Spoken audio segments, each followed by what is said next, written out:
Rightio, we're live. G'day, g'day. How you going, buddy? Good, dude, good. It's been a while since we've done one of these.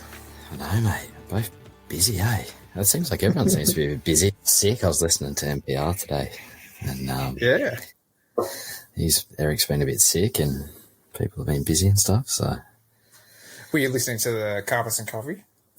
I listened to that one and NPR, but it was the older NPR from I think it was last week. So, maybe, yeah, whatever it was. So, but, yeah, he doesn't have long now until he comes out to Australia.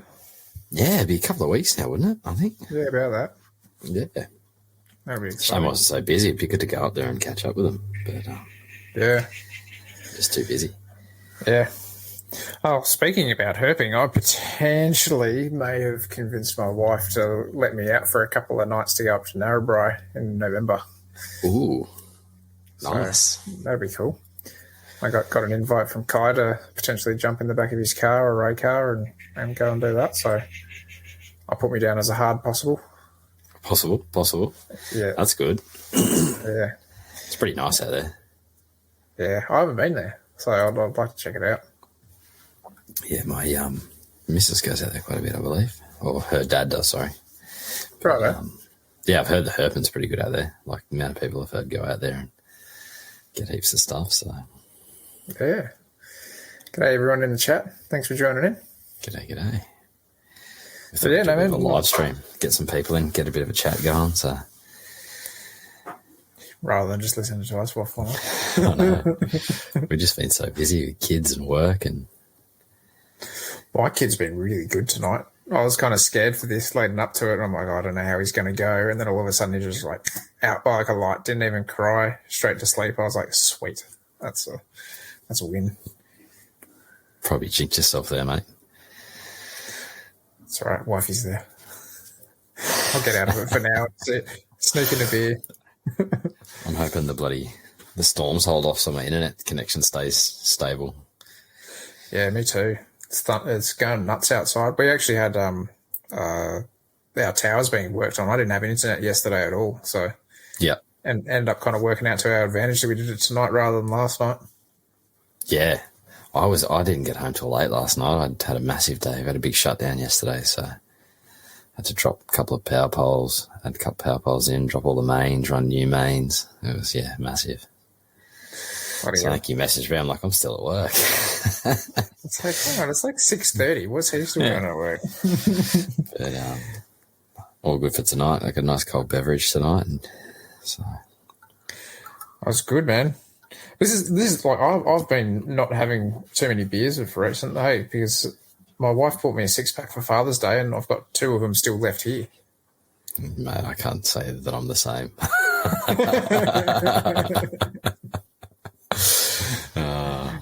I'm about to be walking for a living, so Yeah, exactly. I need to maybe drop a kilo or 2, just get a little bit fitter. Yeah. But how's the animals going, mate? Good, man. Good. Waking up now or woke up? Yeah, pretty much. Everything's just starting to get super hungry now. I'm starting to feed snakes and stuff again. You know, well, when I say that, pumping them a bit more. Yeah. Not feeding my children's pythons just yet because I'm still waiting on that clutch from her. So Yeah, that should happen. that's right. That should happen soon. Where'd you go? Can you hear me? I can hear you. Just can't see your mug. Don't know what happened. What do you... Knocked your webcam out. Playing, yeah, but no, my feet are on my seat. I don't know what's going on. It's just decided to play up, I think. But Yeah. I'll see if I can fix it quickly. No worries. Technology, eh? Technology, storms, it's all happening. Hey, Luke, how you doing? Thanks for joining in the chat. Yeah. No, but things have been doing pretty good here. I actually got a clutch from my boys this week, which is exciting. Yeah, right. Unfortunately, all infertiles, though, so that's all right. First one of the season. I'm hoping she doesn't go completely, essentially a miss like last year. What was it? You knocked out your webcam, didn't you? I don't know what happened. I didn't even touch it. So I don't know what's going on. Yeah, righto. Anyway. Not just plugging something back in underneath there? No, I just wiggled some cables and then pressed the button. It was good to go. Before we jumped on here, Jason's like, I can't hear you. And I'm like, what the hell you can't hear me for? And I realised I didn't have the mic plugged in. It's been a while. Oh, yeah. Get the dust off us a bit. That's it. That's it. Yeah, the enclosures, as you can see behind me, these are going. I've got some foam in some of them, but this is about as far as I've got. I've been so busy. But these are probably the first time. I'm calling bull. Because you got them still covered up on the glass on the door. No, I keep them covered up till they're finished. I like to keep them till they're finished. That way I don't scratch the perspex. Not that like there's too much scratching going on, but putting branches and stuff in. That's fair enough. I was cutting foam today. We picked up the kids early and they were sitting down for a bit, and I thought I'll just try a bit of foam in there, a bit more foam, and got fixed up my plants. Got my plants all sorted. So yeah, you've been collecting natives like mad, haven't you? Yeah, gonna start trying to propagate them and grow them and stuff like that. Kim's keen on looking after them, so got a little setup on the back deck, a little greenhouse and stuff. So I've got that other one there if you want it, mate. I don't think. Yeah, it's the exact same as the one I've got. They're awesome. Pretty cool little greenhouses. So I've got some more plants coming next week. So a couple of epiphytes and stuff like that. So it'd be cool to see. Yeah, them going. But if anyone's keen on PVC enclosures, check out Habitats at Home on Instagram. Shoot him a message if you want some. So he's gone live with it, has he? He has, yeah. Well, apparently. But he had one at the book launch, the Rick Shine book launch. So he chucked it up for auction. Yeah, nice. At the end, and pretty much identical to these ones that he done for me. Yeah. So, awesome. Just keen to get them finished though. Just need time. Yeah, they look like nice sturdy PVC enclosures. They're not kind of super flimsy or anything, are they? Yeah, no, they're nice. I like the way the big vent on the top and the big door. Yeah. And I'm a sucker for big doors. Yeah. Glass. I don't know, there's something about just being able to see in the whole enclosure. That's why I've always liked the Exoterras. Yeah. Just having that nice big glass front. Yeah. Oh, I agree. That's what I enjoy about these big vivariums and stuff behind me, is just being able to go, there you are. I can see in here. You know, it just kind of feels like you could almost half walk into them, sort of thing. Yeah. Yeah, especially the ones behind you. So it'll look good behind me soon, so. Yeah. Yeah, it's I'm almost done in here, I reckon. Almost done. I've just finished off all those rocks for the Kimberley rock monitor build. So that's looking really good. I haven't seen it come out and use them yet because I only really finished that off yesterday. So yeah. But I'm excited to have that done. I think that's the last rocks that I'm going to paint for a little while. At least. You sent me that. It looked pretty good, that picture you sent me. Yeah. Yeah, I chucked it up there on our post today to get some people interested. But yeah, I'm keen to see if she uses like that vertical crack space. That's like one thing that kind of Luke challenged me with. Is like, oh, why don't you give her a vertical crack space and see if she uses it? And I was like, yeah, okay, all right, well, I've done it now. Yeah, let's see what happens. See how Luke's living the dream up there, isn't he? At the moment, some of his pictures, gee. Yeah, he's doing all right for himself. He's having a bit of fun cruising around. Yeah, he's me pulling cables, and he's sending me all these landscape shots, and absolutely beautiful landscape up there. I'd love to get up there. Love to take the kids up there too. Yeah, it is next level. All of top end Australia, I reckon, it's just next level. Yeah, definitely. Just Australia is in general, I reckon. Yeah, there's something about that just pulls me to that top, though. I don't know.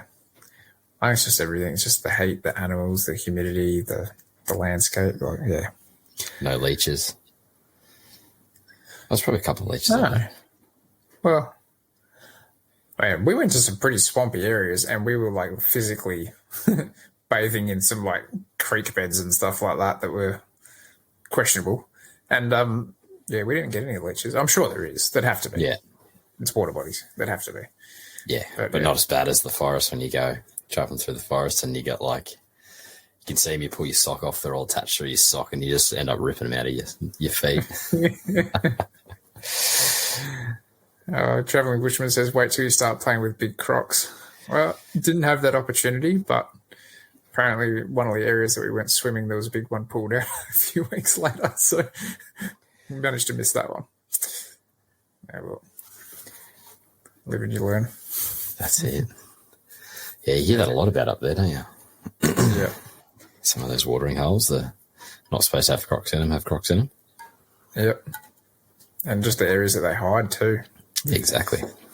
Yeah. Like they hide in nothing. That's the crazy part. Oh, no, well.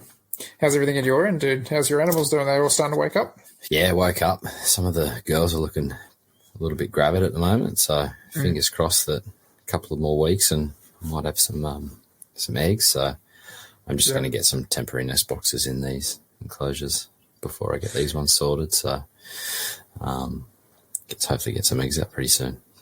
Are you talking the chameleon geckos or also your leafies? Both. So, Wicked. But that prickly forest skink girl from you, she's so like, I reckon she'd be due to drop some babies any day now. I reckon she's like, she's thick. Oh, so that means the other little one was potentially a male. Yeah. Hopefully. Yeah, exactly. Oh, wicked. Unless, well, how long were they? That have to have been, because you lost one that you got off me pretty quick, wasn't it? Yeah.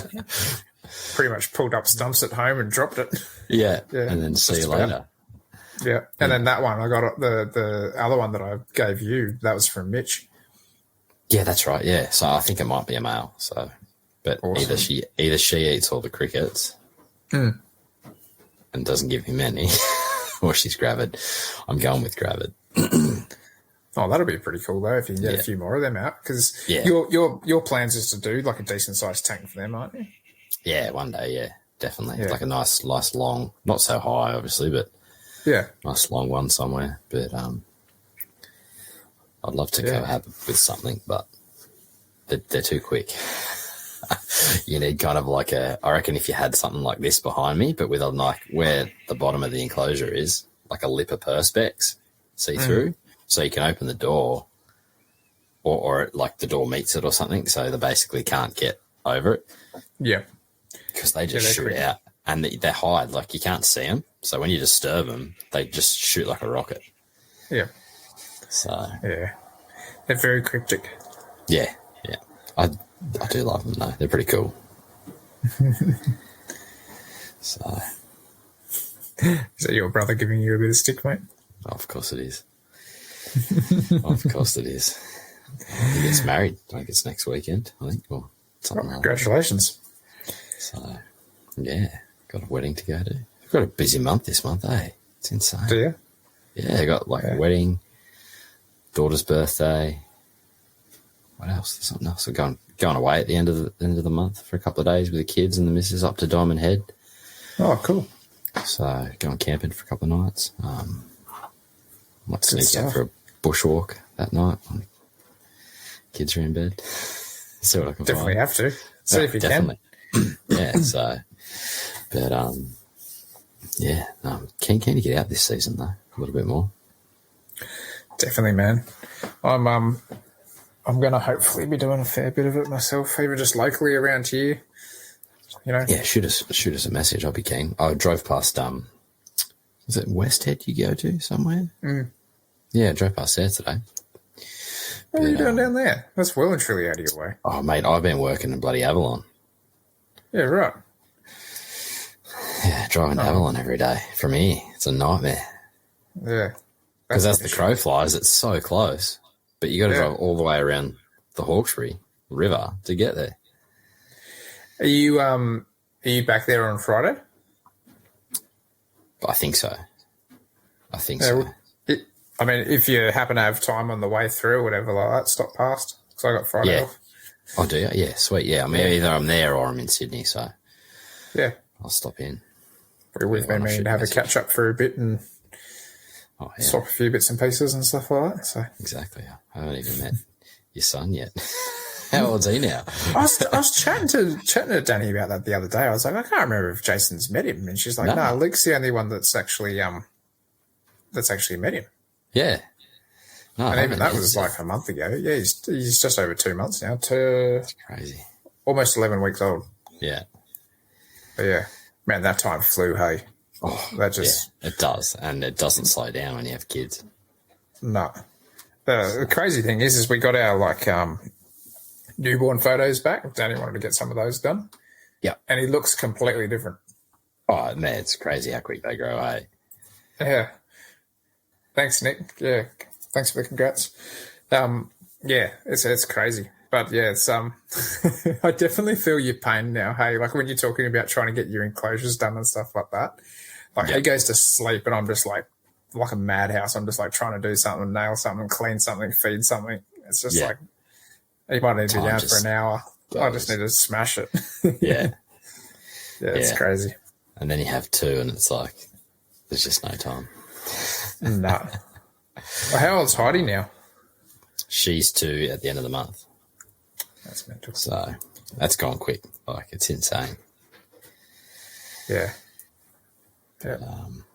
Man, hey, did you see Daniel Boswell's post of the GTP put up the other day? I think Starting I did. a colour change. It's got it was a red Neo. It's his latest post. Yeah. A red Neo. And it's just got yellow and green everywhere. It's absolutely stunning. He's got some awesome green tree pythons, eh? It's not Python Boz because that's Daz. It's Chondrobos. Chondrobos. We get confused between the two, obviously. Yeah. I'm going to have to double check this. I'll sit there and all. How do I screen share again? Oh, I can't remember. It's been that long. Oh, that's crazy. The most recent one you're talking? Yeah, his most recent one, yeah. Mine still haven't started at all, hey. I'm starting to try to pump them with a bit more food. Yeah. I'm trying to see when they're going to start changing. Yeah. Oh, speak of Python Boz and he appears. Hello, Darren. How are you?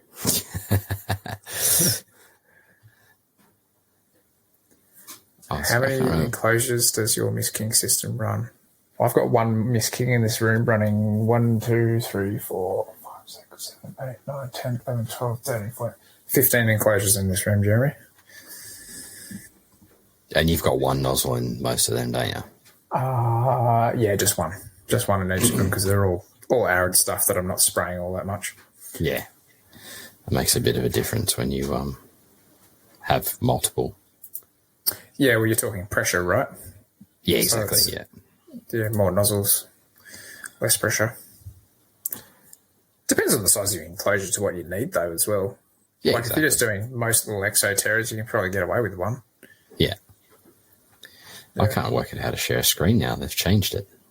Have they? I think, yeah, there's no... Oh, bugger. I was going to share the screen so we could...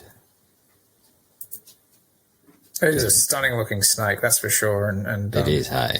Darren's definitely right. He's absolutely killing it, and he's producing some goods. I love his setup too. You know, like it's that nice clean wall he's got. Yeah, like not necessarily 100% my cup of tea, but it's a very good example of what can be done if you do like that kind of a bit more of a I don't want to call it sterile. It's not sterile, but it's like easily cleanable, manageable, all the rest of it. But he's still got some backgrounds in there just to kind of give it a bit of a pop. He's got some really cool kind of perches that look like they're removable as well, that are still kind of like that straight horizontal perch. That's, correct me if I'm wrong, Darren, but it looks like it's kind of like a PVC perch, but it's kind of done in a nice brown color and kind of different shapes as well. It's not just like a straight piece of PVC pipe. Yeah, it is really well done. Yeah, I think Yeah. It's easy awesome. Maintenance is the key. Yeah, absolute cracker. Oh, I can't work out how to share this thing. I've been trying to work it out. I'm not good at multitasking. Yeah, no, he's if anyone's listening out there, go and check out Chondro Boz on Instagram. He's got some awesome stuff up there. Yeah. It's all chondros, all different colours and all sorts of patterns and crazy stuff. Like, yeah, for an Australian chondro keeper, it's unreal. Yeah, definitely. Yeah. Yeah, it is streamed on YouTube as well. That's probably why you're not seeing all the comments, Jeremy. Yeah. We can see them here on StreamYard, but from both angles. Tell you what, you get some wild comments from YouTube, don't you? Welcome to that black hole. Yeah. Yeah. It's a crazy world, the old Chondro world, that's for sure. But actually, Darren, was it Darren? Somebody had what looked like an ovulating belly python the other day, if I'm not mistaken. Matt Somerville. Oh, yes, that's right. Yeah. That'll be unreal. Oh, man. Yeah, I wish we could keep them in New South Wales. Yeah, they're definitely one of those things that I'd love to play around with one day. Yeah. One day. Yeah, but that's unreal. It'd be cool to see him nail that pairing and see if he can get some Owen Pellies out in Queensland at least. Yeah, exactly. And his enclosure is awesome as well. Yeah. Yeah, she's belly up, which looks pretty good. If I could share screen, but I don't know if we can anymore. Surely there's got to be a way. We might have to play around with this afterwards if we can't figure it out on this one. Yeah, no idea. So Darren said Matt's OP is ovulated. Mine has gone opaque now, but I didn't see an ovulation. Don't know what's happening. Well, fingers crossed for you, Darren. Yeah. It's actually Darren's put up some posts. I think these were somewhat recently of his white lip python. White lip, I know. Yeah, I'd love to see one of those in the flesh. Yeah, I'd love to see one.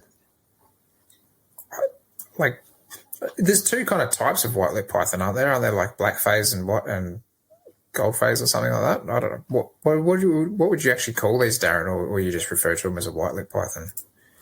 Because they're quite gold in colour from what I can see anyway, like the kind of lateral sides to them. Yeah. But yeah. It's stunning looking snakes. Absolutely stunning looking snake. Mitch. Evening, guys. What's everyone's thoughts on the Owen Pelly market? Like, surely after a few breeding events that the market will be at capacity. There are only so many homes for massive snakes. Yeah, I definitely agree with that. Kind of like your scrub pythons. Yeah, that's right. But I think, I haven't heard. I know there's quite a few people having success with them, but I think it might hit a plateau. I don't even know how much they go for now. Like, I don't really keep track of the market per se, but that is true. It's the same as scrubbies. Like, they've got their own niche little market. But in saying that, no one that I know of, you can't keep in New South Wales. So, if they opened up that part of the market as well, I'm sure that, the Owen Pelly market might last for that little bit longer. We'll look at green tree. I suppose green tree pythons are smaller, though. They'd be an R2. That's the thing. But they're a little bit more of a manageable size than an Owen Pelly, that's for sure. But I think that's the thing, is when it goes to any of those larger animals, when you're talking, lizards or whatever, you're talking about parenties. Parenties is the same sort of thing.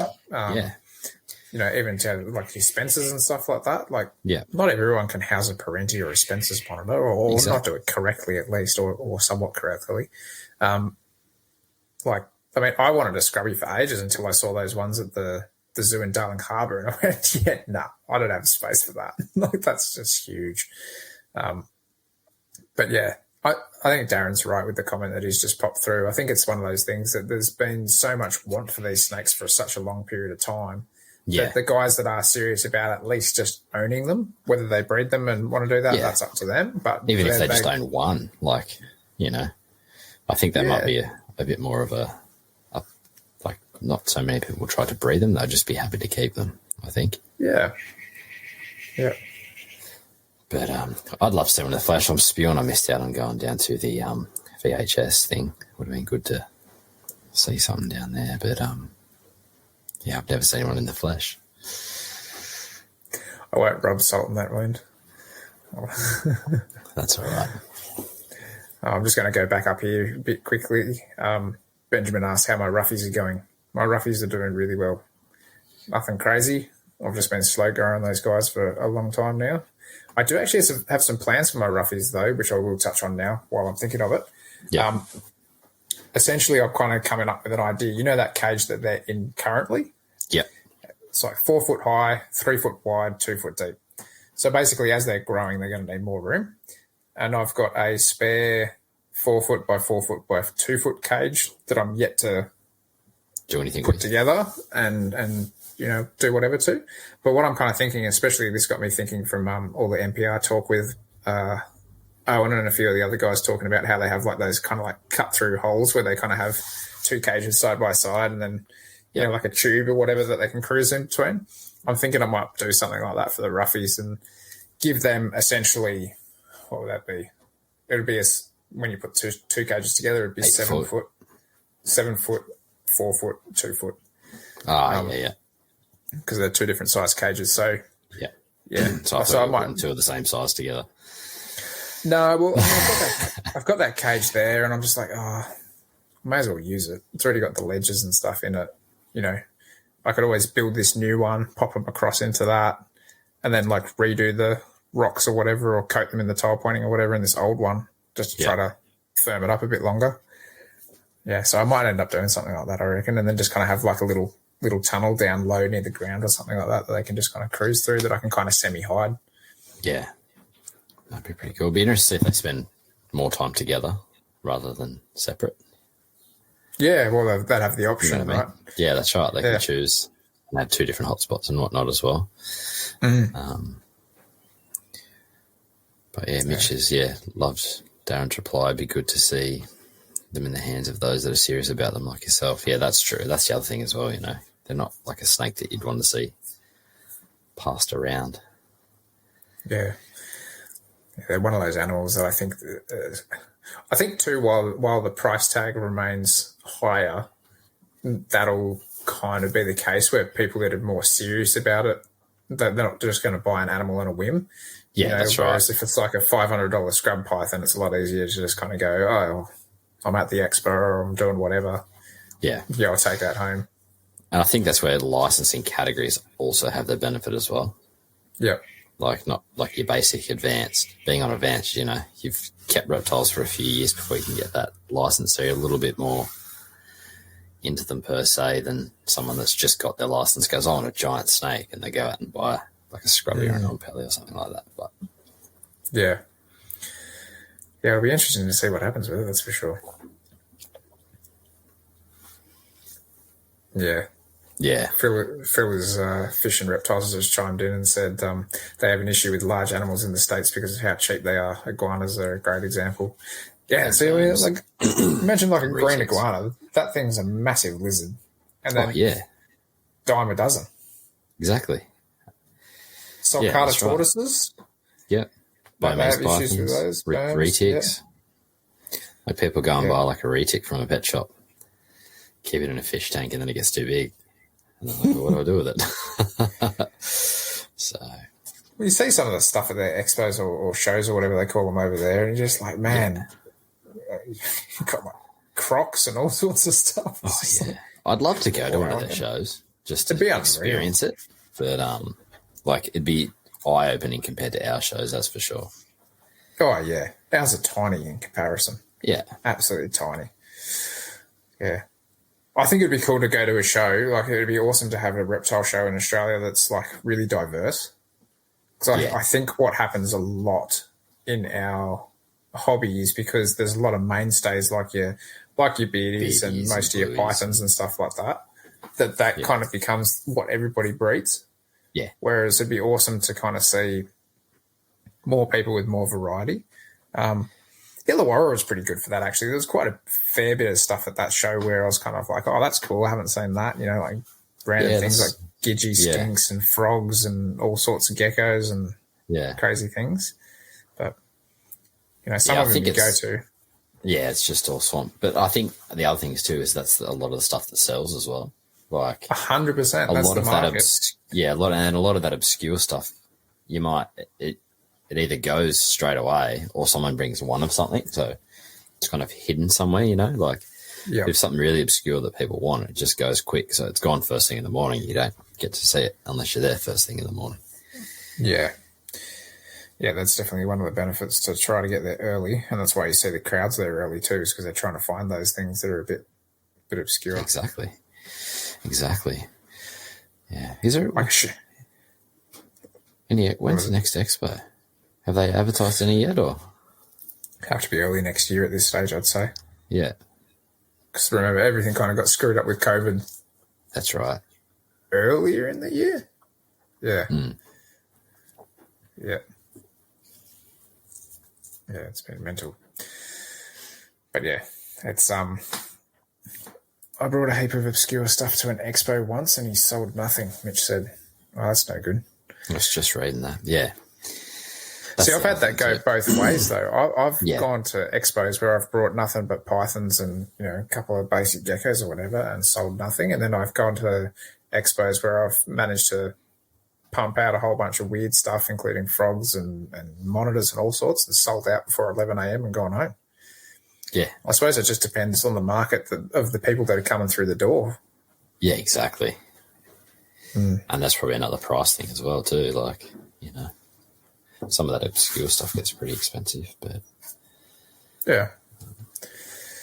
Darren asked you a question. He asked if the humidity's caused you any issues with your arid stuff. Or does the heating take care of that?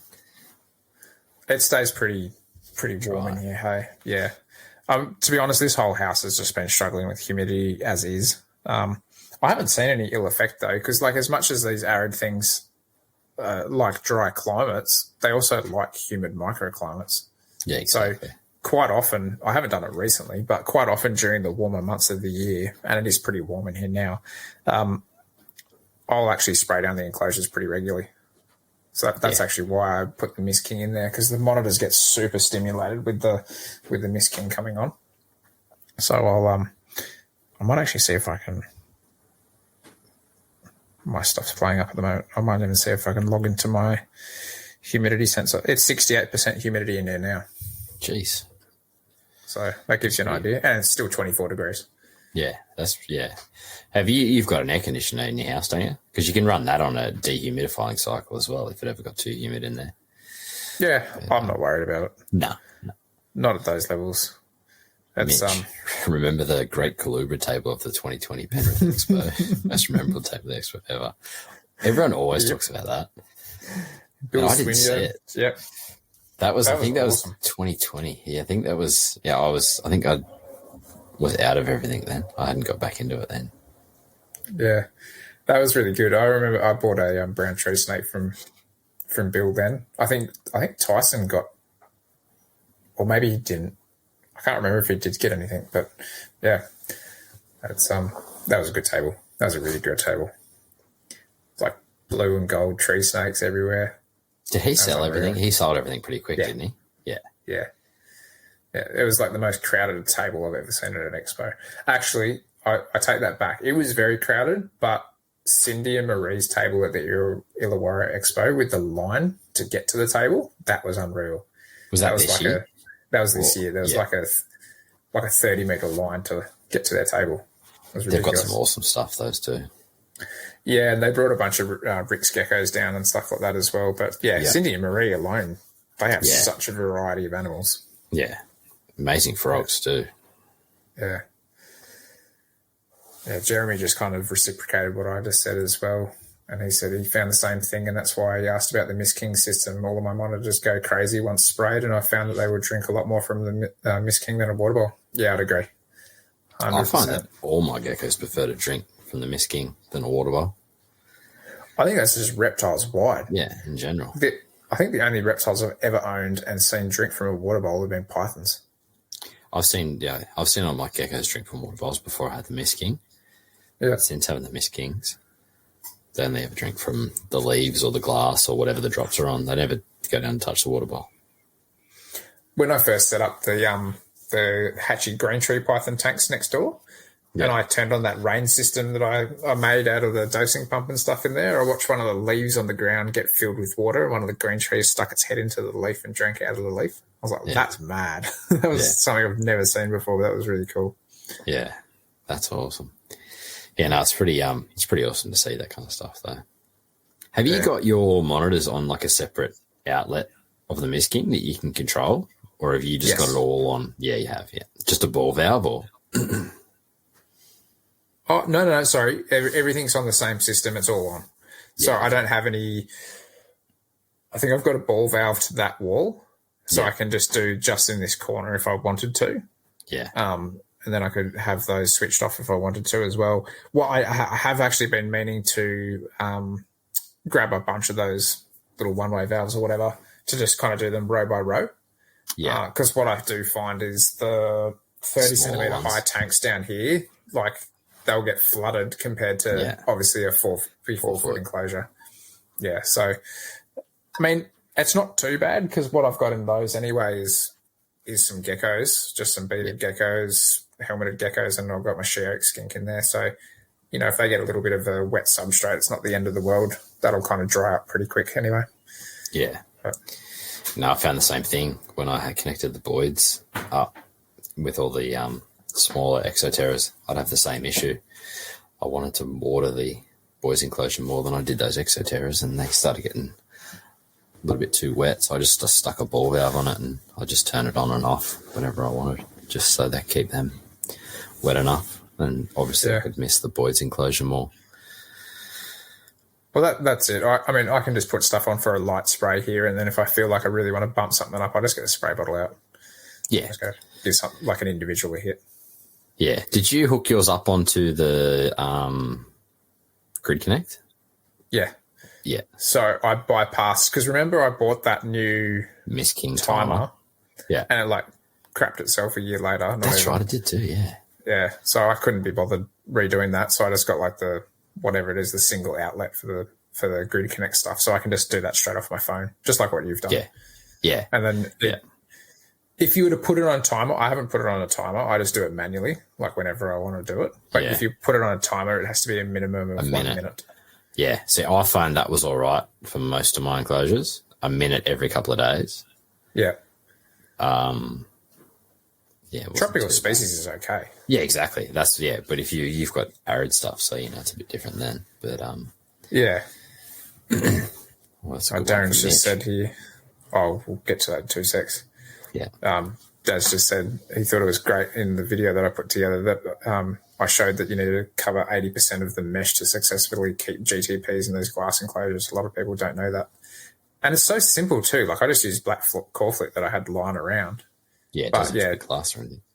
Nah, those exoterras, they just leach out humidity out that top vent, which is good in most cases, but when you're talking GTP hatches and stuff like that, it can be a little bit too intense. So that's why I kind of sealed it up. What's Mitch said here? How underappreciated are Diplodactylus and Lacasium geckos. Seriously, some of the best geckos, especially when you're given space to move and climb. 100%. I'd love to give my beaded geckos more space wherever they are here, because they're just in like a little 30 by 30, which is not big enough in my world. But those helmeted geckos, I love them in that tank, man. Yeah, Every I personally night. never kept it, but I do like them. It's a rabbit hole I don't want to go down. Have you ever kept any like little ground dwelling geckos at all? No, never. No, never have. I've always pretty much majority kept like tropical species and obviously some ringtails, cave geckos, and those kind of things. Yeah. But never kept them. Have you ever done knobtails or thickies? Yeah, I had knobbies and thickies years ago. I used to keep them in Raxa back when I first got into it. I had Amy A, Aspar. What else did I have? Pilbs. A bunch of smooth knobbies. But yeah, I've never kept the Diplodactylus or anything like that. Where did all the Ockies go? I had Ockies, yeah. They disappeared, didn't they? Yeah, they probably got crossed with everything else. Yeah. Mixed up like Morelia. Yeah. What do they call it? They used to call it the Morelia milkshake. Yeah. I think somebody was trying to coin that term years ago. But yeah. You don't really see too many smooth knobbies around anymore. Nah. Rough, like the pricklies were always kind of a bit more, Asper would be house deposit now, I know. Well, I had pretty much jet black ones with purple eyes too. Could have got me 2 houses. Could have been rich. Yeah. But, yeah, you see a lot. Yeah, the rough knobbies have always kind of been a bit more like rare compared to the smooth knobbies. But, there is still some good people working with those. Yeah. It's like a lot of those. Well, pretty much all the knobtails, they kind of went through a massive boom and then all of a sudden kind of phased out a fair bit. Yeah. I don't know. I kind of lost a little bit of interest in the smooth stuff ever since you just all muddled up. Yeah. I still love banded Asper one day, but it's just I've always wanted them. But I still love it. Habitats at home. I gave you a shout out before, Tyson. So wait till when they're all done, they'll look nice and good behind me. So that's at home. Yeah. That's yeah. I'd still love some Wheeler Eye. I reckon that'd be good. They are pretty cool. Well, I've never kept Wheeler Eye though, but they're cool. Oh, they're like a poor man's rough knobtail. Pretty much. They're like they're like a mixture of smooth knobbies, rough knobbies, and millies, I reckon. Yeah, well, they've almost got that kind of millie's face. Almost. Yeah. Like it's not sort of like as stout as the others, the smooths and the roughs. One Wheeler Eye with 3K each. Far out. Jesus. I wasn't around for that market. Nah. I still remember when green tree pythons were like 10K. Bloody hell. That's craziness. But it all goes around though, right? Like you hear stories about that with like Womers and stuff being those sorts of price tags and, green tree pellies will be doing the same thing. Yeah, exactly. Green trees are still pretty pricey though, I think. Yeah, yeah. Especially when you're talking like some fancy stuff, yeah, 100%. Yeah. But yeah, I think they've held their price a lot better than other stuff. But does that come down to like slight more difficulty getting young out? Possibly. Or is it just one of those things that because there's so much demand there, the price can stay a bit higher? I don't think the supply keeps up with the demand though, as well. I don't think it does. No. But in the same token, I think that demand for green tree pythons is always going to be there. Yeah. Yeah. Because they're like a fluoro green, like they're stunning. Yeah, they're like a pinnacle of snakes essentially that people love. When you and I both got trapped by that. Yeah. So Cinctus is more common. Wheeler. I was just reading about the Wheeler Eye. Yeah. Very, very true. Yeah. No, I do love green tree pythons. Something about them. They're good fun. I'm really digging having those little baby greens in those big tanks outside now because I just sit on the couch and I can just like from across the room be watching them. My wife would be like, "What are you doing?" And I'm like, "Oh, I'm just staring at the little green tree coming down the hunt or whatever like that." It's just mad. Oh, that's awesome. Yeah. It's good fun giving them space. Tell you what's gone mental at my place now and like tries to eat my fingers any chance that I'm given. Your son. apart from him. Yeah. My magnificent tree frog. Oh, yeah. Has it grown considerable amounts? Oh, yeah, it'd be like, probably like that. Yeah, right. Chunky. Pretty decent. But like, my wife took a photo of me the other day. I opened up the cage and it jumped onto my shoulder and I was feeding it cockroaches off my shoulder. It's just like sitting there just munging them down. But I like walk past. If you like tap the glass near it, it'll just jump onto the glass and try to eat your finger through the glass. It's mental. I need to get some woodies. I'm still like crickets are still like insane to get. I got some the other day, and I think like half of them died within the first night. Doesn't surprise me of late. They've been pretty average. Pretty dang average. Yeah. So I wouldn't mind getting some woodies. And I've got some silkworms. Boyd's absolutely smashed them. So yeah, they could have told you that. Yeah, I've got some mealworms as well. Just tried a couple of different things just to try and beef everything up. Yeah, we could. Yeah. It's one of those things, hey, that I don't know. I'm kind of enjoying being somewhat self-sufficient with food at the moment. Yeah. I need to get the little woody colony going for sure. So Well, especially with what you keep, you could have one woody colony probably sustain your whole collection Yeah, reasonably well, because the biggest eaters that you're going to have as far as like bigger woodies would be your voids. yeah, And maybe definitely. your white lips when they get big. yeah. But other That's than that, probably- you'll be talking smaller woodies. Yeah, that's right. And I mean, I can't really tongue feed half the stuff here. Some of it just won't take anything off tongs, but yeah, it's killing me too, Mitch. Don't worry. Almost at the point, like I'm like, yeah, you buy like 1,000 crickets and almost half of them die. Oh. It's like, and you pay for mediums, and they're all like, they're tiny. Get Yeah. larges and they're mediums. Yeah. They've been all out of whack recently. Yeah, Really bad. What do you do though? That's just Yeah, one of those exactly. things. I'm half considering even setting up. I'm thinking like putting like a mini shed outside and seeing if I can breed woodies and tubs out there, yeah, just to like really pump them and probably have like 8 colonies going. yeah, But I also kind of am considering other things getting into those colonies, like ants or whatever. You know, trying to find Smash them. food. yeah. So you got That'd possums be on your fun. roof, mate. No, it's bloody gum tree above me, dropping gum nuts. It's that time of year where all the gum nuts come. It's just heaps windy outside, but it does sound like possums. I thought they were in a party up on there. That's what it sounds like. Yeah. Oh man, that's crazy. I didn't even like. I have never actually fed a mealworm to a gecko, and Mitch has just said he's got all of his troughs eating mealworms to supplement their diet. That's mental.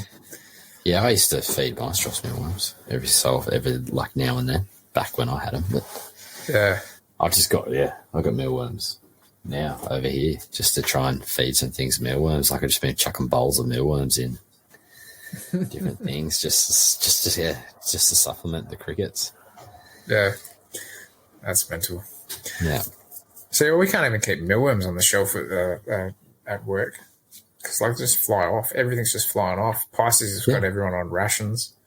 Yeah. So, yeah, it's one of those things that it's just, what do you do? Yeah, What do exactly. you do? You have to start Josh Thompsoning it and going out and catching huntsmans and Catching prey mantises and stuff. Yeah, I still got a cricket today and I just threw it in the voids. Like I had a bag of sphagnum I thought I'd just put out and I left it out for a couple of days near the shed for some reason. I was like, oh, I got some for the plants that I was fixing up into the greenhouse. And there's a big cricket in there. I just chucked it straight into the voids. Just went to town. Pretty sure the female's gravid. But, That's exciting. yeah, she's thick, like real big. So I just gave the enclosure a nice big hose down the other day. Brought the hose in. It's a good thing because the hose is close. I could just drag the hose in and just like wash down all the enclosure, like wet down all the soil when I need to. So Yep. That's wicked. yeah, but yeah, I definitely need to get a woody colony going. Stick it in the back shed, the other shed, not this one, the garden shed. They do smell a bit if you don't keep them clean. Yep. Yeah. It looks like Cricket King's getting some love in the chat. I've heard of Cricket King. I haven't ordered from them. You've ordered from Cricket King a few times, haven't you, A Jason? couple of times, yeah, quite a few Yeah. times. I've been my recent one. I've been using a bit lately. Yeah. Still trying. The only good thing was buy supplies. I could order it that day, like first thing in the morning, and get it that day. Yeah. But yeah, Yeah. Cricket King's good though. I've been getting quite a bit from them lately. So Yeah, wicked. Yeah, Tyson's been plugging away on these enclosures a fair bit. So Darren's kind of asking where all the videos are at because Tyson's got a YouTube channel, Habitats at Home as well, which has been putting some good content up there a little while ago now, but it sounds like he might have a few more videos to look forward to in the near future as well, which would be good. yeah, if you want to check his enclosures, go to the Reptile Park. Komodos are in them, aren't they? Yeah, the hatching Komodos are in them. Yeah, and I think he's got a couple. I went there the other week, but I didn't get a chance to go through the whole park because my son was a bit sick. But I think he's got some for the frogs and stuff now as well. Down near wicked. the little new frogging thing they've got there. Yeah. That's exciting. Yeah, I've... sorry, yeah. I was just reading John's comment. Crazy critters as well. Oh, okay. I haven't heard of I them. haven't heard of them. Actually, you're going to look up. What were you going to say? Oh, he ordered mediums and got smalls, which is a pain. Oh, that sucks. At least you can grow smalls up to mediums. If they don't die off. That's the Yeah. annoying thing. I've never really had bad cricket die off. Like, I don't It's know only what's been- causing it. It's only been like recent. I've only had it a couple of times before, and that was when we had the last cricket shortage as well, like years ago. But yeah, I wonder no, what's think causing that, though. I don't know. Especially when you're talking about so many different suppliers, and if everyone's having the same sort of issues, what's happening there? Yeah, Like, are they all using the same food? Are they all just doing the same processes or something? But yeah. yeah. Yeah. It's annoying I can't share screens because bloody I was going to share a picture of Greenie Gone Wild's post of his Phil Sapota and his That's unreal. graceful velvet geckos as well that they found. Absolutely stunning. Oh, I'd love to see them in the wild. Yeah. They're awesome. I love how we do her, hey. Yeah, same. I'd seriously think about keeping Phil Sapota again. Just because they're stunning. Well, here's a question for you. What is it about Felicipota that you find more stunning than, let's say, like another type of velvet gecko? Is it something because they've got like a bit of a different body shape? Yeah, I think it's the body shape, the size, the heads are a little bit longer as well. Like they're a little bit they're actually quite big compared to some of the other ones as well. And I don't know. I think the color as well. Something about the color. Yeah. The way they start out banded is, I mean, they all change from hatchlings to adults, but yeah, I don't know. There's just something about them that I like. Yeah. I do. Don't get me wrong. I do like all the other ones as well, other velvets as well, but there's something about the Phil Sapota that I like just a little bit more for some reason. I saw Mitch was selling some the other day. Mitch who? In the chat? Yeah. I was like, restrain. I'm kind of glad that I'm in between jobs, essentially broke and have a child to look after, because that would be something I'd be jumping on in a heartbeat if I had the money to play around with and the space. I was like, no, don't write.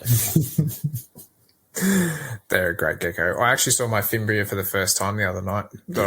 I had a chance to kind of actually come in here and kind of poke around with the lights off, and saw both of them out looking fat and happy.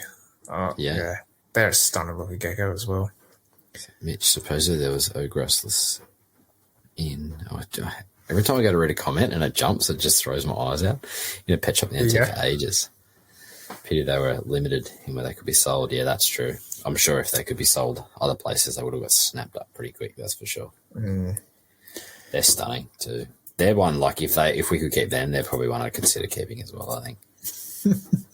Just something about that, because they look like this, like their head's a little bit more elongated than the others, I think. I don't know. There's something about them. If I could share the screen, real narrow too. Yeah, if I could share the screen, their body almost reminds me of a cave gecko. I was going to say they kind of look like a cave gecko. Yeah, just a longer snout. I do love the cave geckos. I do miss them. They're just absolute bastards of things, though. Yeah. Yeah, Darren, those are Tyson's enclosures behind Jason there. Yep. I reckon you should heckle Jason to get him finished. Yeah, I'm trying. I'm just putting the wind up here. I'm trying to get everybody to put the wind up here now. I've got everything ready to go. I just need to get my what's it called? Like false floor sorted, because I'm trying to keep these as light as I can, if that makes sense. Because I want to use a little bit of concrete instead of tile pointing. So I want to try and keep everything else as light as I can. What issue did I have with caves? I don't have. They hated me. That was the issue I had with caves. Other than that, I absolutely loved them. I had no issues with them. Though I did lose one to some dodgy crickets, I lost a couple of geckos to some dodgy crickets, but other than that, yeah, I do miss caves. I'd keep them, I reckon. That's right. Yeah. That's right. Rob keeps them, doesn't he? Damn it. I think he does. Yeah. Damn it. Good geckos. Great geckos. Like, absolutely beautiful. I do love cave geckos.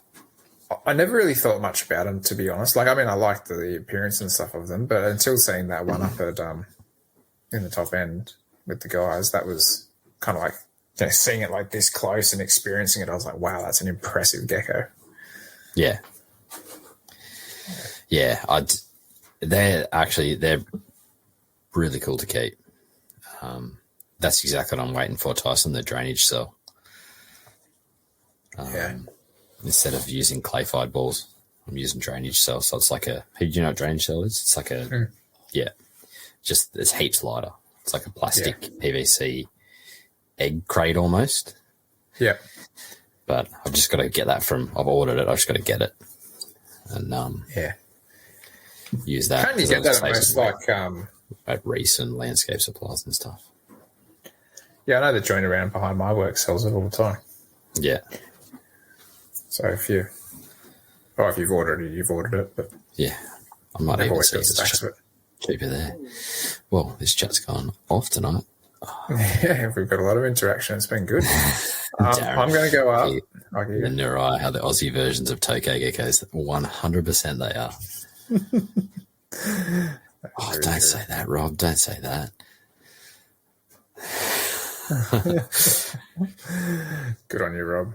Yeah. Well, more people need to actually pull those into the hobby, I reckon. So that's awesome that you're holding some back to kind of create a bit more of a colony there.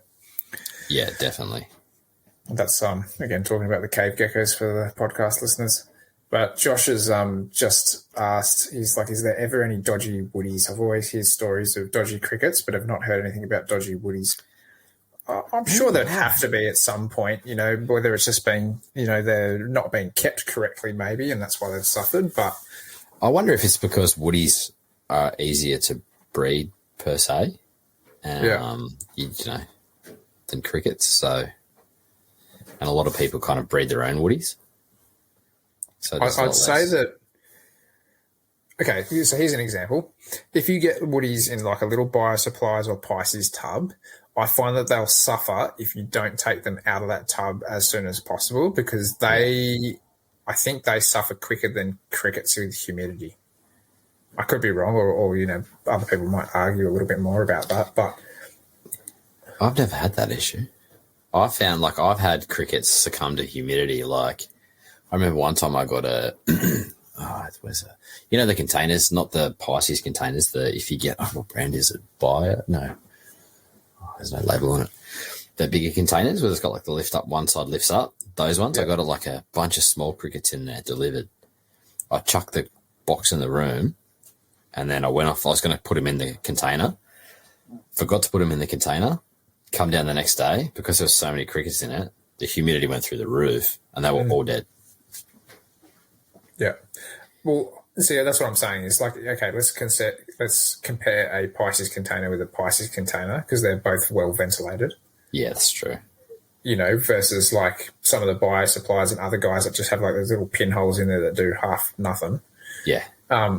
Those ones I always find desiccate earlier than a Pisces one. Yeah. Generally, apart from this weird cricket shortage thing that's going on. Yeah. But yeah, I'd usually find that at work with Pisces and Pisces, the woodies will go before the crickets will. Yeah. Yeah. Yeah, right. But, you know, like I used to kill my woodies all the time just by putting way too much carrot or whatever in there with them. Yeah. And I think that was just a humidity thing. So now, even when I feed my woodies, you know, a couple of times a week, we're talking like a massive colony, I'll just give them like a little chunk of carrot that's like yay big. Yeah. And then it's enough that they can eat in an hour. And I do that a couple of times a week versus, you know, a big full carrot or something in those containers and it sits there for a week and goes sour. Yeah. That's it.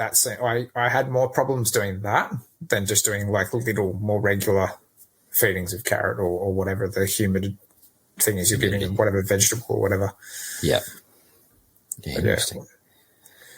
Yeah. Either way, bugs don't like humidity, so no, probably try to avoid that at all costs.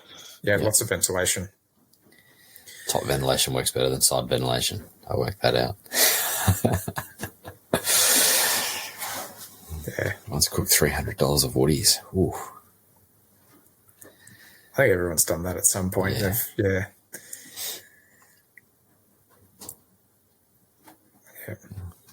We've got so many comments. Plant Senator Rimba has it too. Oh, sorry. Yeah, I was just like getting sidetracked because there's so many. Might have checked that one out, Tyson. I didn't have looked there. I went to Reese. They probably charged me an arm and a leg. Yeah, a lot of plant places, I think, use a lot of that drainage as well. Yeah, it's awesome. They use it on I was going to not steal, take. They were throwing out heaps of it at before I changed jobs. They were just throwing it into my ute, heaps of it. Because they just cut it and then they just there were scraps everywhere. They'd have bits that were 400 by 500 that they wouldn't use because they didn't need it. Yeah. In the skip bins. I never got around to getting it out. You'd still have to lay down some fly screen or something over the top of it, hey, just to hold your dirt. Yeah, same as you would your clay-fired balls or whatever else you used. Yeah, or egg crate or light diffuser or whatever. Yeah, because Tyson showed me what he did with his. He pulls it nice and tight, down to the size and cable ties it all in. So it's like an awesome piece of drainage layer. Yeah, wicked. But the good thing is these enclosures actually have a drainage hole at the back, right at the bottom. Yep. So you can hook up your I can't remember the size, 3/4. Tyson will probably throw it in the comments. Basically your Miss King hose, but the next size up. You can take it into a drain. You can just, even if you don't have a drain, you can just run it into a tube with a ball valve on it. So no matter what, you can always just drain your enclosure whenever you want, rather than having to siphon it out through a little hole. Mm. So I was pretty stoked on that. 3/8 stripping, there you go. I knew I was close. I said 3/4. It's probably a completely different size, but I was half of the 8.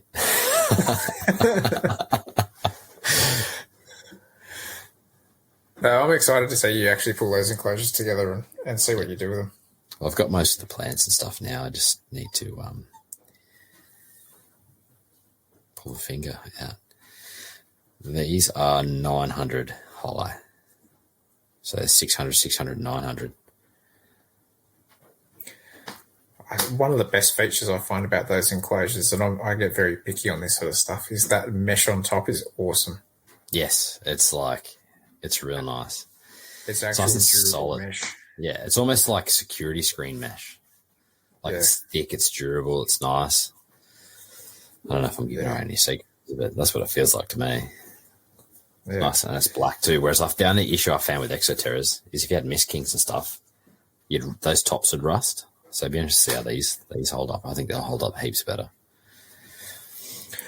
I'm actually surprised that Exoterra haven't done anything to muck around with it. It's kind of they've done a couple of generations of the tanks and they've done nothing to really improve on top of them. They came out with those frog terrariums or whatever. Because they have those glass panels, don't they?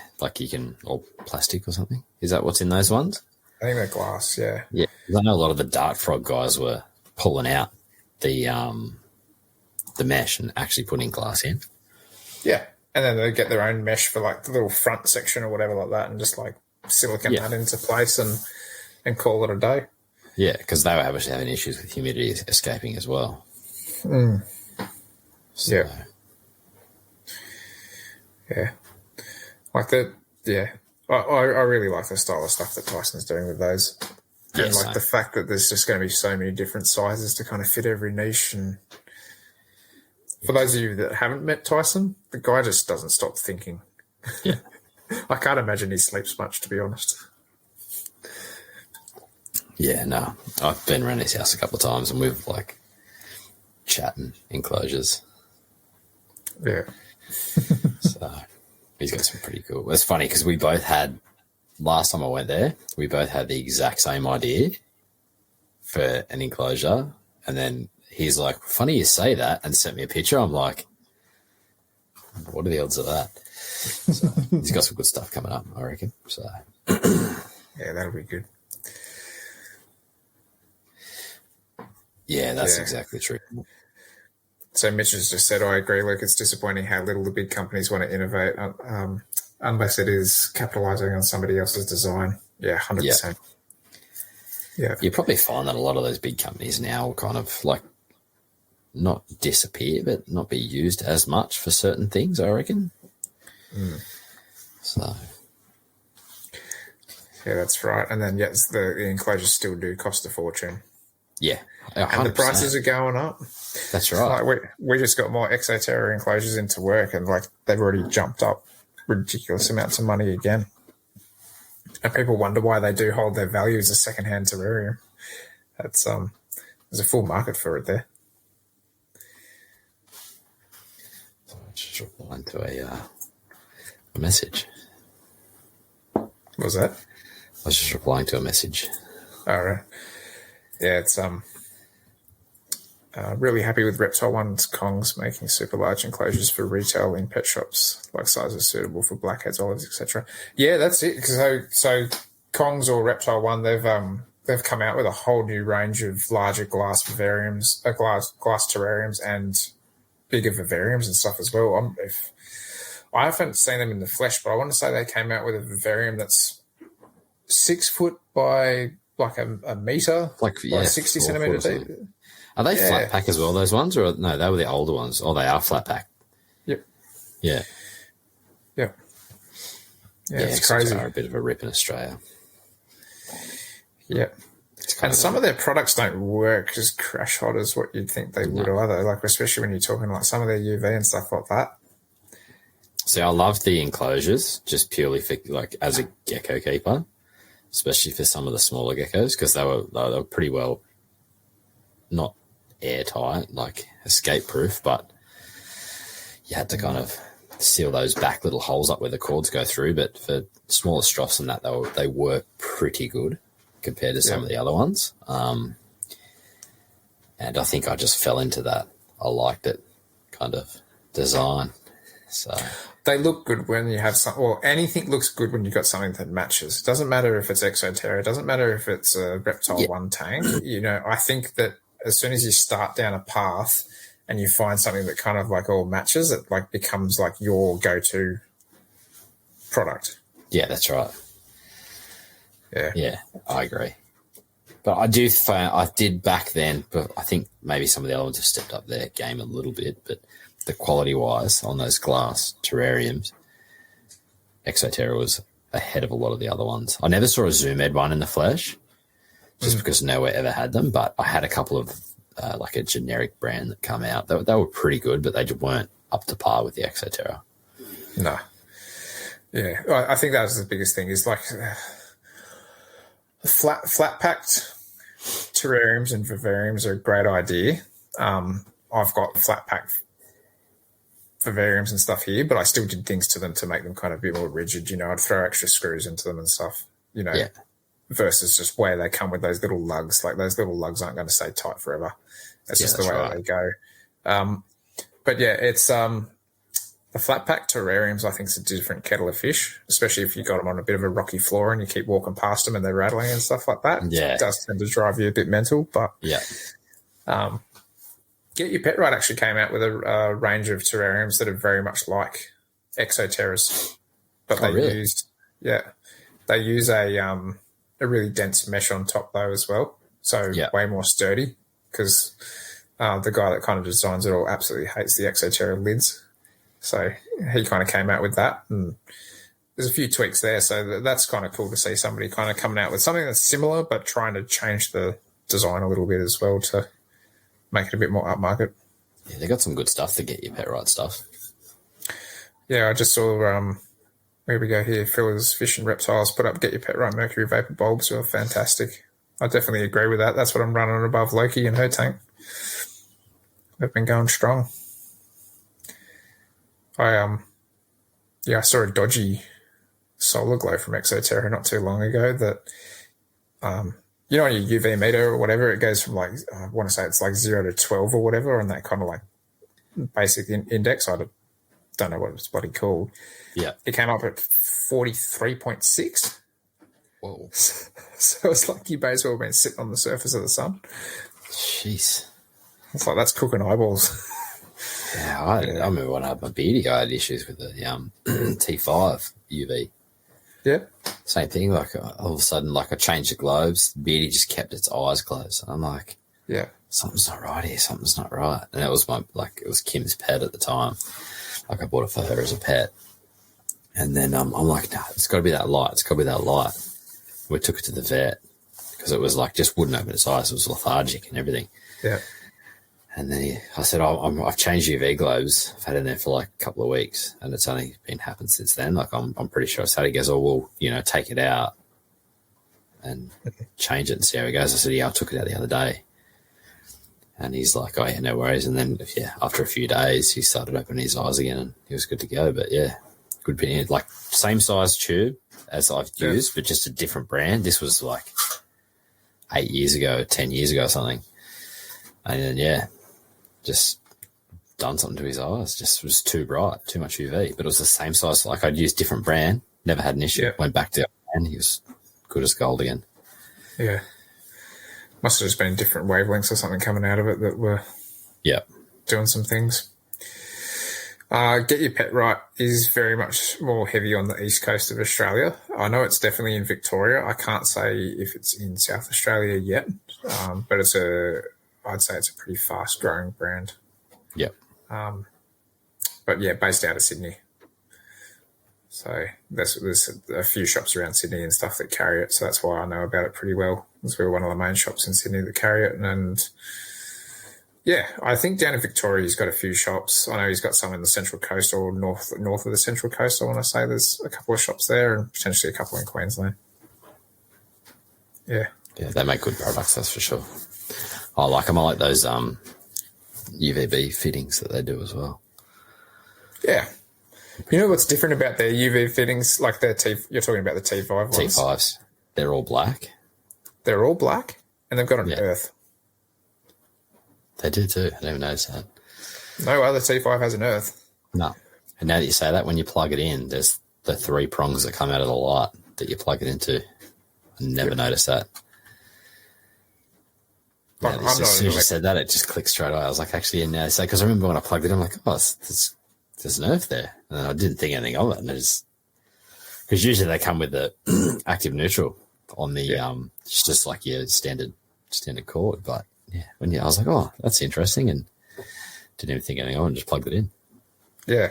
That's one of those things that you never really think of. I mean, I'm not too bright on electrical stuff, but at the same time, I'm going, earth's always a good thing, right? Like, yeah, well, in theory, everything's supposed to be double insulated that has no earth, but half of that stuff is not made in Australia, or 90% of that stuff's not made in Australia. That's it. Yeah. Yeah. And obviously, like you said, quality, you tested that UV and it was 43, so the ankle joints. Yeah. Oh, no, he means angle joints. Yeah. So as far as as far as the domes and stuff go, he does have an angle joint on there, so you don't have to have like that cord kind of coming up and over the top of it. That's perfect. You can kind of hide it quite easily. Yeah. Oh, there you go. Yeah, Tyson's just reciprocated what you said as well about the earth. Yeah, exactly. It's good knowing Sparkies. There you go. Yeah. Yeah, like I said, if it's not, they say it's double insulated, whether it is or isn't, those are different things. Yeah. Yeah, I did the same for a fair period of time, Daz. Used the T5 fittings from various hydroponic shops and stuff like that, and then just chucked the reptile tubes in. Still rate pet packs ones. The Ecotech fittings. Yeah. But see, there's a difference as well. Yeah, Get Your Pet Right do put that blue film over their T5 fittings just to protect the foil in transit and stuff like that. I have seen plenty of customers that have not peeled it off though, and then they put the T5 in there and then they sit it there for like months on end, and then it cooks that blue film to the foil. So yeah, they do ruin their fittings if they don't read the instructions. But yeah. So you're supposed to peel that off? I just Yeah. Way Yeah, it too comes much off ink. easily if you do it. I always wonder about that. I'm like, surely if your tank's been blue for like a month, you should probably question that. Like, oh, this is a cool blue light.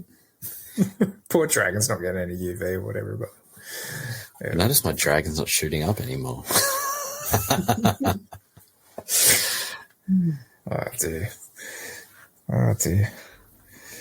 Yeah, so what else is on the cards for coming up? Obviously trying to get these enclosures ready, try to That's get the the eggs main out of thing. these girls. That's the main thing. So I might have some new geckos soon. Really? It's responding to that message. More calves? No, Are you going to say, or are you going to hold on to that like you always do? I'll hold on to it like I always do. I'll tell you after, though. Okay, well, good. As long as I know. But, yeah.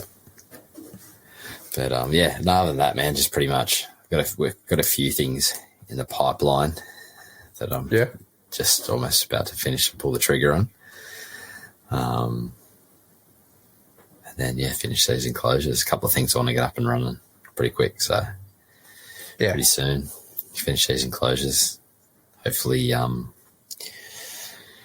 get some eggs out. I'm just keen to see some babies. Me too, man. I was thinking about what I'm trying to breed this year. Like, I'm not trying to, but like if it does, it does. Yeah. But don't get me wrong, I would love to get some chameleon geckos out this year, but if I don't, then I don't. But hopefully the cricket shortage doesn't cause me much grief. But yeah. Absolute worst case, I'm sure I can probably spare a few woodies here and there. Yeah. That's right, Tyson hasn't been around here yet. I was waiting to finish these enclosures before I got Tyson around. My room's a bit of a mess at the moment. I've got crap everywhere. So I've got my little moss box behind me here with some plants growing in it. And the moss has gone nuts, eh? Absolutely nuts. So my little stash that I've got that grows in the back corner of the yard's all rejuvenated again. So I'll just take a bit out of there and chuck it in there. And good to go. Yeah. Well, I need to start up some sort of stuff. I'm kind of like thinking about trying to propagate plants, like as in like arid plants in my garden now. Just looking at like little things like ground covers and stuff like that to potentially do out there. Yeah. Actually, in saying that, I need to actually pull plants out of my helmeted gecko's tank because that's like probably 60% full of succulents now. How's it grown in, has it? Oh, yeah. Because I remember I saw it a while ago when I first went there and it was growing in pretty good. Yeah, at least half of it's covered with that plant now, at least. Yeah, right.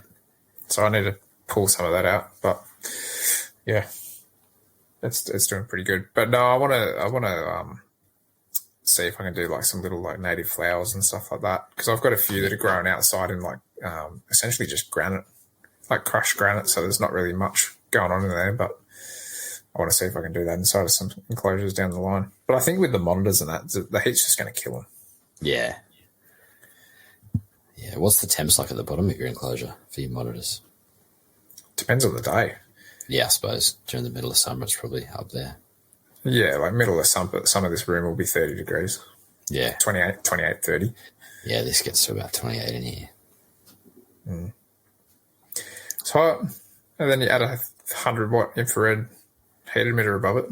Yeah, exactly. Yeah, no, I don't have that issue, so I just get that hot because it's a little small room with a metal roof. I mean, I've insulated the walls and the ceiling, but I've got the little air conditioner I chuck in here in summer as well. I actually bought a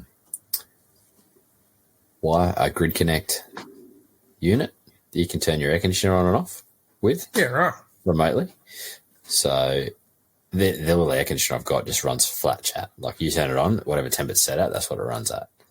Yeah, so it's like one of those ones, the freestanding ones you buy from Bunnings and stuff. So I mean, I can just hook this up, turn it on with a Grid Connect, tell it to turn on, and it'll just turn on and just run at 16 degrees. But it doesn't cool the room down to 16 degrees. It cools down to about 26, 24, which I'm happy with. Like that'll keep your stuff alive, though. Exactly. That's all I care about. So, yeah. So I'll just set up automatically. Like if the temp's gone up to bloody 30 degrees to turn on and run until I get home. I think I'll be reasonably lucky this summer with the fact that my wife's going to be still off work for majority of it. Yeah. So she'll be home with the windows open or the aircon on or whatever. Yeah. Probably the aircon on with the little fella, I reckon. Yeah. Nothing worse. Most likely. Sweating up a storm. No. Ooh, he's just got to...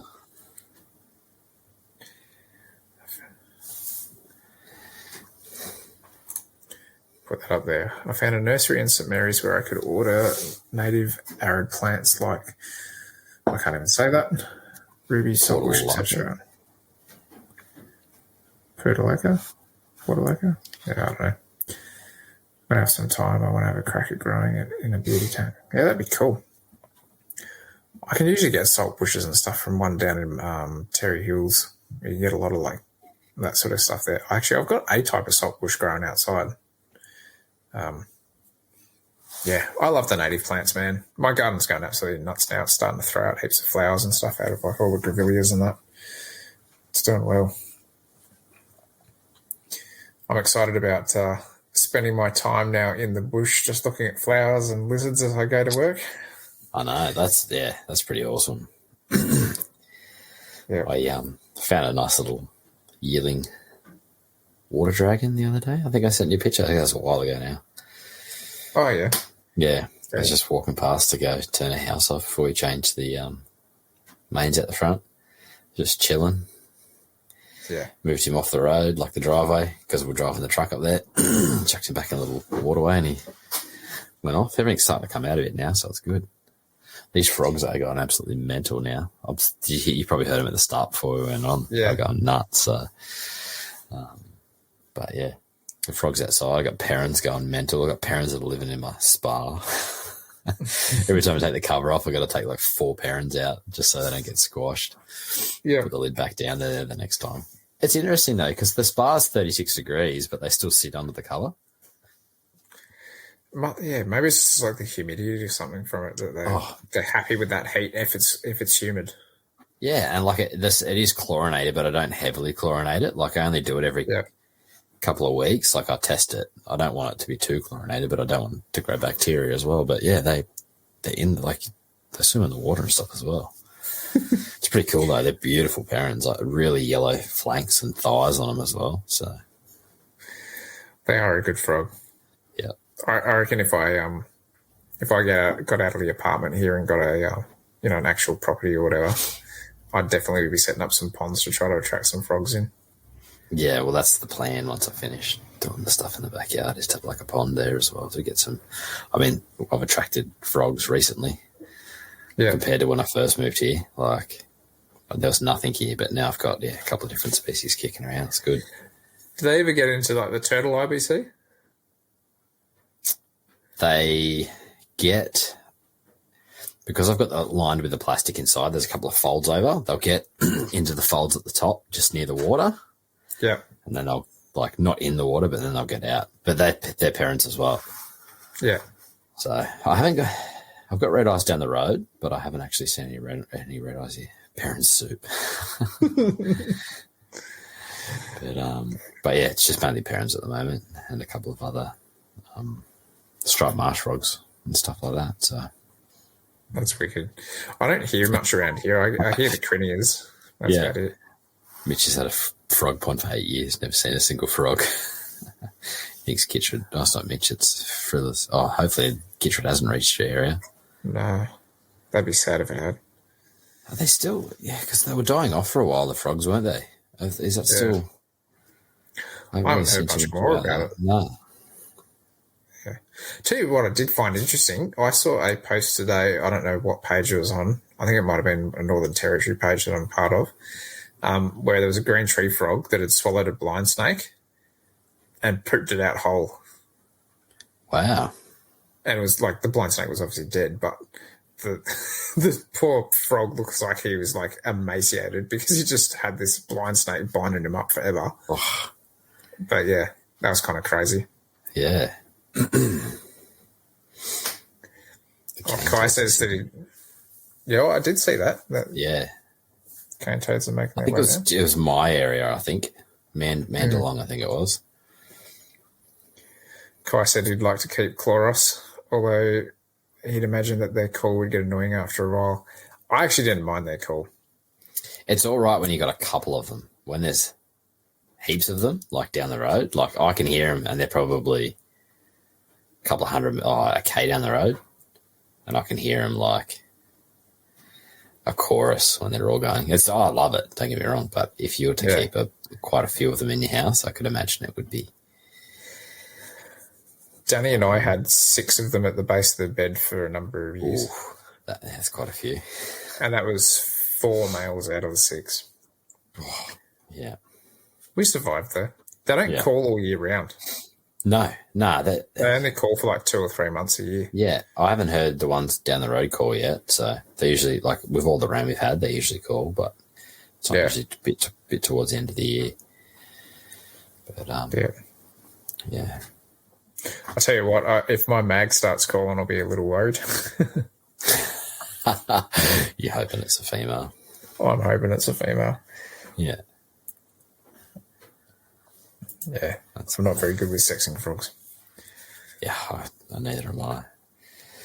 And same with the prickly forest skinks. I'm not good at sexing them too. They're so small. But by the looks of it, I think I might have a pair. So that's awesome though, because that's another animal that it's be good to have in the hobby, even if you don't end up keeping them all. Yeah. Just means you can make sure they get into some hands. I'll put that up. So Kittredge is very species specific. A really recent paper, past few days, has shown Fleo's barred frog collapsed and is now recovered and is living with the fungus. Oh. That's interesting. Yeah, right. Is there any? What would the paper be, Mitch? That if people wanted to read it, or where could they find it? Yeah. That's actually really good to hear. I agree, Luke. Luke just said he loves hearing frogs and crickets in the night. Yeah, same. I love the sound of crickets and stuff, hey? Like even when you had 1,000 in a box up there or whatever, or have a frog croaking. Yeah, I love that. Except for there's that, like when you've had that one bad night and you got that one cricket. Mm. Yeah, I had one of those nights last year where we had like one stray cricket that got underneath our bed. Yeah. And it was under my wife's side of the bed just chirping away. She made me up at like 4 in the morning until I found it and killed it. I think it's the fact that it annoys your missus, not you. So then you get annoyed because she's like, get up and find it, and you're trying to find a bloody cricket in the bedroom. Yeah, 100%. Yeah. Yeah. So, was it Kitcher that was destroying the Blue Mountains tree frog? I think it was destroying everything, wasn't it? Yeah, I'm pretty sure they had hammered the Blue Mountains guys. What are they? It's a trooper. Yeah. Yeah. Wow, they're a nice frog. I'd own them in a heartbeat again. I was so tempted. I almost got some a while ago. I regret selling those. They're beautiful. You know how you have like those list of animals that you regret selling or species that you regret selling? Yeah. Those are definitely up there in like the top 5, I reckon, of animals that I regret selling. Mm. Yeah, well, that's pretty interesting though about the barred frogs recovering and living with the fungus. That's really interesting. Hopefully that's almost across the board with a lot of the frogs. Yeah. Yeah, it'd be good. Yeah. So, yeah. Anyway, fingers crossed, eh? Fingers crossed. Well, it's like everything. Hopefully there's a chance that animals learn to adapt with it. It's like no different to how they learnt to adapt with the cane toads and stuff like that. It's just trying to figure things out. Yeah, exactly. I mean, it's a bit different when it's a fungus that can be all through waterways and stuff like that with these guys. Yeah. And just be easily spread too by people's shoes. Yeah. Yeah. Yeah. So. Yeah, well. What do you reckon, mate? Hour and a half. That's a good one. Yeah, it's good. It was good having the live chat again. A couple of people having a chat with people. Actually, the chat was going off tonight. It was absolutely going off. YouTube was We had no weird YouTube comments as well. Yeah, pretty lucky. We started getting, like, it was the last few times we've done lives, we got weird YouTube comments at about the 1 hour mark or something. Yeah, that's just delete and block, delete and block, delete and block. Well, thank you so much for everyone that joined in for this chat. It's definitely made it well worthwhile. So maybe we'll try to do a few more of these lives in the future, hey? Yeah, definitely. When we can. Depends on how our kids are, really, because if they're up and down, it makes it a bit harder to kind of be reliable. But well. Alrighty, guys. We'd like to say a massive thank you to Eric and Owen and the rest of the MPR crew for having us. If you'd like to contact them, it's best to find them at moreliapythonradio.com and email them at info@moreliapythonradio.com. Make sure to follow the MPR network on Facebook, Instagram, and YouTube. As far as contacting us in our social media platforms, you can email us at australianherpetoculture@gmail.com. You can also find us on Facebook and Instagram as well. Make sure to check out more of our Teespring store for podcast merch. The link is on the Facebook page. To see more of what Jason is doing, make sure to follow him on Facebook and Instagram at The Gecko Effect. For myself, you can find me on YouTube, Facebook, Instagram, Patreon, Teespring under Beaches Scaly Beasts. We hope to have you back next week for another episode of the Australian Herpetoculture Podcast. Good night, everyone. Good night.